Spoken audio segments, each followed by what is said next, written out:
me, would you turn that down, please? How do we resolve this? My position was explained to you very... Goddamn radio! Always. Now, I want you to look out. The movie opens with two cars racing down a street. One is chasing the other, trying to force a woman to stop. It seems the people in the second car want to rob her. She quickly pulls over, and masked men rush up with guns, yelling at her to get out or they'll shoot. They smash the window and nearly grab her, but a well-dressed man passing by steps in and tells them to stop. The men recognize him and say his name, Randall Thompson. They act familiar, though Randall doesn't know them. He tries to calm things down, but the woman suddenly bolts from the car. One of them shoots her in the leg, and Randall jumps in to protect her. The men turn their guns on him and shoot. Randall falls to the ground. The group argues, shocked by how bad things went. One guy panics, but the shooter fires again, killing Randall. While checking his pockets, they find a police badge and take it before running off. Across the street, a store owner sees it all and calls the police. Soon there's a funeral for Randall. He was respected for his military background and skills as a mercenary. His daughter, Anya, attends with her teacher, Kara. They mourn deeply. Later, Randall's brother, Carl, arrives, surprising Anya. She has no other family, so his presence brings comfort. Anya introduces Carl to Kara, who welcomes him kindly. It seems Carl is here to stay. Walking home with Anya, Carl learns more about the area. She says it's dangerous, and her dad always stood up to gangs. She explains he was only shopping when he ran into the robbers. Upset, Anya tells Carl that Randall always wanted him to visit, but he never did. She asks if he's going to leave again. Carl promises he's staying now. Later, while near the school, Carl sees a group of boys bothering a woman. He checks if she's okay, but she leaves without saying anything.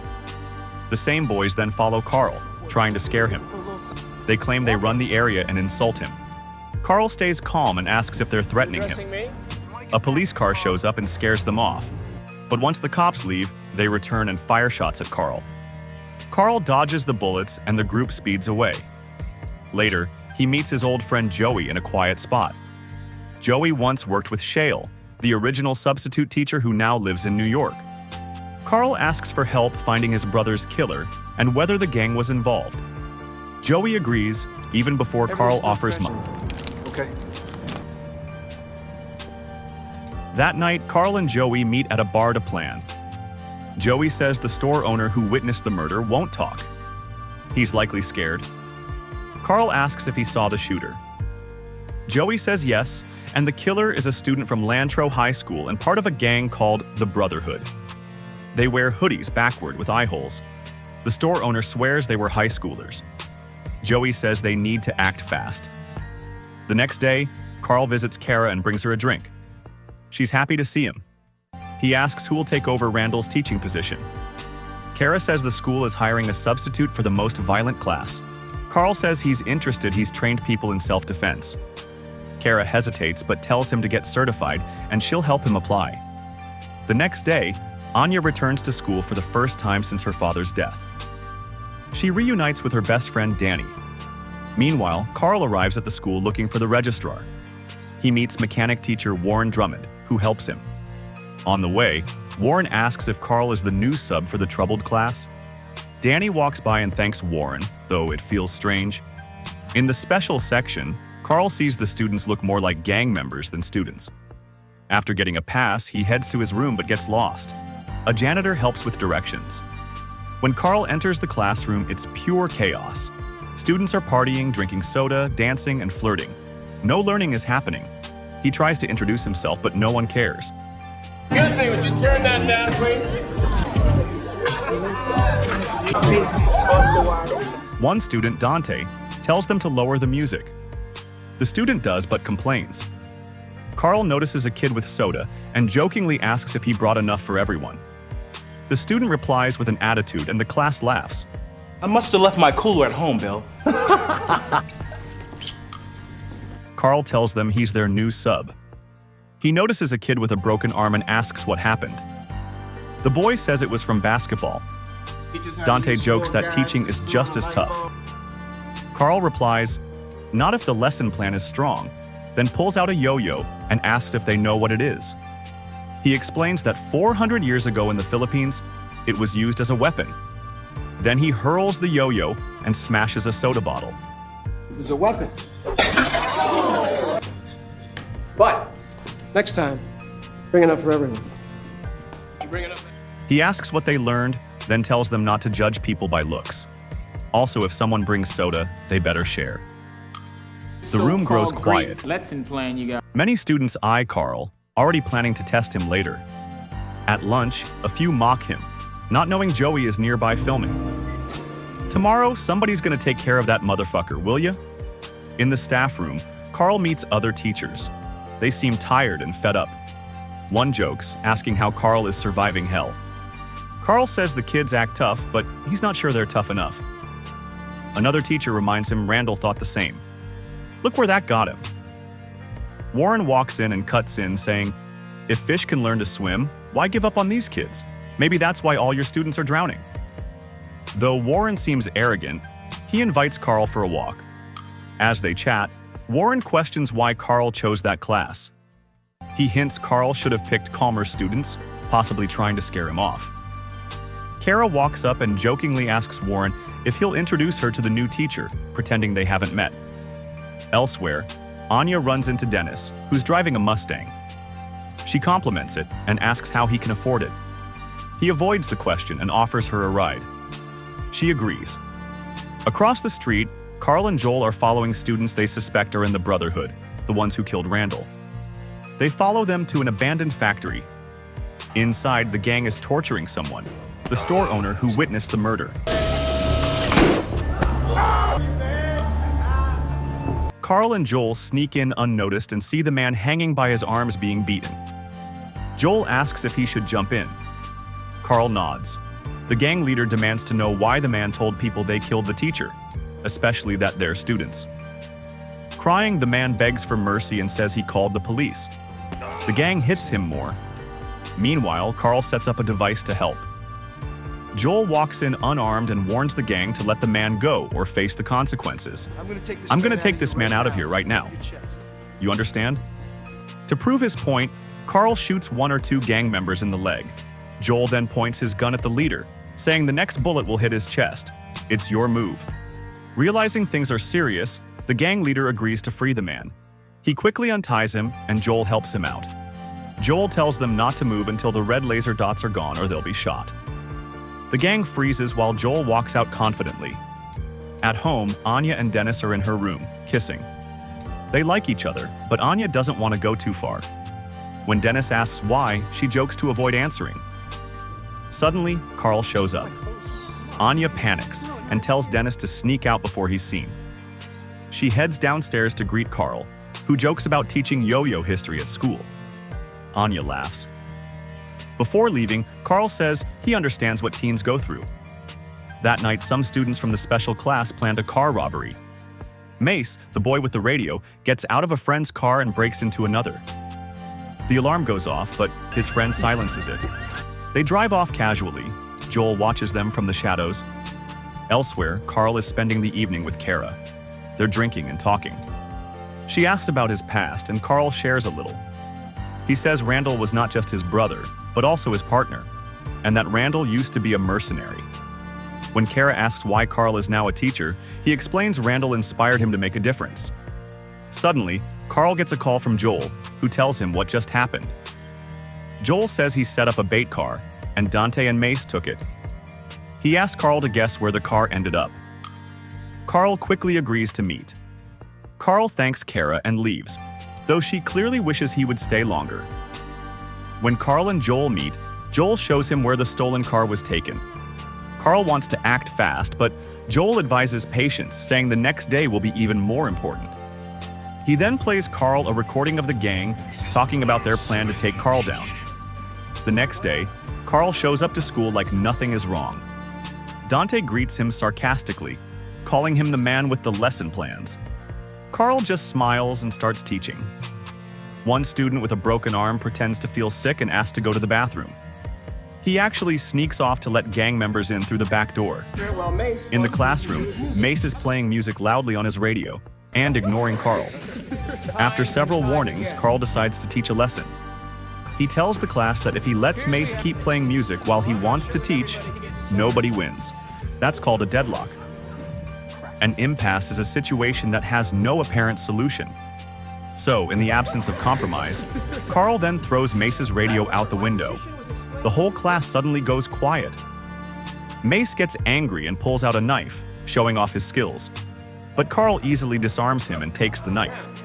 Carl explains he's not trying to embarrass anyone. He just wants the class to understand that he's in charge and wants to help them. He then mentions that Keyshawn, the student who left for the bathroom, hasn't come back. So Carl decides to go check. In the boys' bathroom, Carl calls out for Keyshawn and starts looking around. Suddenly, gang members appear behind him. But thanks to Joel's warning, Carl is ready. He uses his skills to take them down one by one. Back in class, Keyshawn hears the commotion and runs in excitedly. He tells the others that Carl is probably getting beaten up, but Mace doesn't join in. He's still thinking about what Carl said. In the bathroom, Carl continues the fight, using all his training. He pins one of the gang members down and demands to know if he's the one who killed Randall Thompson. Just as the fight ends, Carl calmly fixes his tie and puts his watch back on. Suddenly, the janitor he met earlier walks in and compliments Carl's fighting skills. The janitor introduces himself as Jonathan Barty. He says he's never seen a teacher fight like that and recognizes Carl's moves as those used by the Green Berets. Jonathan explains that he served in the 1st Battalion in 1971 and 1972. And he's sure the attackers weren't real students. Someone must have let them in. He also tells Carl he's clearly more than just a high school teacher. Jonathan offers to handle the situation and tells Carl to return to class. He also asks Carl to meet him in the basement later. Back in class, Carl enters like nothing happened and sees Keyshawn being the center of attention. He checks if Keyshawn is okay, but the other students give him skeptical looks for lying. When class ends, Carl asks Mace to stay behind. He asks if the radio was expensive and Mace says, just a little. Carl says he believes Mace can turn his life around, but Mace gets angry and asks how Carl could possibly know anything about his life. He shares that his dad is in prison, his brother was killed, and he doesn't even know where his mom is. He says the gang is all he has. Carl listens quietly and tells him he still has the power to choose a different path. Mace, upset, gives the yo-yo Carl, gave him back, and walks away. Later, Keyshawn and his friends return to the bathroom to see the aftermath, but everything has already been cleaned up. Keyshawn insists that Carl fought the gang, but his friends don't believe him. Later on, Carl meets Jonathan in the basement. Jonathan shows him where he lives and reveals a private collection of items from his time in the military. Carl is impressed by Jonathan's dedication and respect for his service. During their talk, Carl opens up and says he's trying to find the person who killed his brother Randall. They share a soda, as Jonathan mentions hearing strange noises at night. He says people come and go when they shouldn't, but every time he checks, no one's there. Carl suggests they investigate together with another ally. Later that day, Anya is walking home when she's stopped by members of the Brotherhood gang. They threaten her, saying she needs to stop Carl from digging into their business. They tell her to pretend the conversation never happened and leave her scared in the street. That night, she tells Carl. He tells her to stay home for the next few days. She doesn't like it, but she agrees. That night, Carl, Joel, and Jonathan meet at the school to investigate the noises. They decide to check the garage quietly, and Jonathan leads them through a secret passage. Carl goes ahead and discovers Warren and some students working on cars. It's clear they're involved in illegal activities. Carl returns and tells the others that Warren is running a chop shop. They figure out Warren is breaking down 3 or 4 cars a week and selling the parts below market price. They guess he makes over $100,000 every month. Meanwhile, Warren gets a call from Dante. He says the police found one of their stolen cars and there was a chase. But the worst part? Mace is dead. Warren shows no emotion about Mace's death. Mace is dead! The next morning, Carl gathers the students and sees them grieving. Except for Dante, he says Mace took a risk and faced the consequences. Carl disagrees. He says school isn't a battlefield and no student should die. Dante responds that the real world is a battlefield and people like him have to fight for everything. No one gives them anything for free like Carl might have had. Dante says the police killed Mace, not him. But Carl suspects Dante had a role in Randall's death, though Dante doesn't realize that. After school, Carl visits Kara and asks what kind of person Warren really is. Kara says Warren is well liked at school, but outside he's cold and controlling. She admits he once tried to date her, but she turned him down because of his possessive nature. The next day, during school break, Carl approaches Kara and quietly asks her to look into Warren's background and past jobs. While they talk, Warren watches them from a distance, looking suspicious. Later that day, when Carl is at home with Joey, Kara calls. She says she found something online and asked Carl to come over. Carl tells her he and Joey are on their way. Before they leave, they remind Anya not to open the door for anyone. But at Kara's house, someone knocks shortly after. She opens the door and is surprised to see Warren holding food. He says he was just in the neighborhood. Kara doesn't feel safe, so she hides the file she was planning to give Carl. Warren keeps talking, pretending he just wants to be friendly. Meanwhile, Anya secretly leaves the house to visit Danny. He welcomes her in, and they hang out in his room. Danny tries to get close too quickly, even though Anya wants to take things slow. When he steps into the bathroom, she looks around and notices a condom on the table, making her feel uncomfortable. Then something shocking happens. She finds her father's police badge in Danny's drawer. Surprised and scared, she searches more and discovers the Brotherhood gang outfit in his closet. She quickly gets dressed to leave, but Danny comes back into the room. Anya confronts him and asks if he killed her father. Danny tries to explain, saying her dad was messing with the Brotherhood's money. As their argument heats up, Danny grabs a knife, but Anya knows karate. She kicks him hard and breaks a glass over his head. Danny tries to grab her again, but she escapes. Back at Kara's place, Warren suddenly attacks her. He throws her across the room, showing his real violent side. He accuses her of working against him and punches her several times. He wants to know what Carl is really up to. Finally, Kara tells him that Carl is Randall's brother. He's Randall Thomas's brother. He's Randall Thomas's brother. She tries to run upstairs, but Warren chases her down and hits her again and again. Then he shoots her, killing her instantly. After that, Warren tells his men to kill Carl and not to take any other orders. As he leaves the building, he spots Carl and Joey arriving. Warren hides, waiting for the right moment. Luckily, Carl and Joey don't see him. Inside, Carl is devastated to find Kara dead. He also finds the file she was going to show him. It says that Warren was a former United States Marine Corps agent. He was discharged with honor, but under special circumstances. He was suspected of doing illegal missions in Honduras in 1986. He denied everything and later received honors in 1987.